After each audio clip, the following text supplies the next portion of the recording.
ఏందో అంత ఈ గమ్మత్ రాజకీయాలు తోడబుట్టిన షెల్లని అన్నని కుర్చీ మీదకెళ్ళి దింపేయాలని చూస్తుంటే బయటోళ్ళేమో బాసటగా నిలబడి మేమున్నాం జగన్ అన్న అని అభయం ఇస్తుండ్రు. జగన్ మీద ఈగ వాళ్ళకుండా అడ్డం నిలబడుతుండ్రు.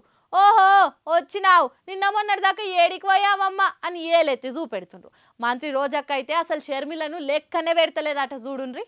చెప్పబోయి చెప్పించుకున్నట్టే గిదే కావచ్చు. షర్మిల అంటే ఇన్నొద్దులు రోజక్క మేడం ఎట్లా చూసేది? జగనన్న చెల్లెలు కాబట్టి ఆమెను కూడా సొంతం అక్కలు ఎక్కడ చూసుకునేది. రాజన్న బిడ్డే అని మస్తు గౌరవం ఇస్తుండే. కానీ ఇప్పుడు షర్మిల పేరు యాద్ చేస్తే చాలు అగ్గి గరమైతుంది. ఎందుకో ఆమె గురించి ఏంది మాట్లాడేది అని అల్క చేసి అరుచుకుంటున్నది. సొంత మన నాగం బట్టియాలని చూస్తే ఆమె గురించి ఏం మాట్లాడతామని అనబట్టే ఇప్పుడు వచ్చి చాలా మాట్లాడుతున్నావు. కానీ ఇప్పటిదాకా ఏడిపోయినావమ్మా? ఆంధ్ర ప్రజలు గుర్తొస్తేందుకు 4 గంటల టైం పట్టిందా అని కౌంటర్ వేసి కంగు తినిపిస్తున్నది.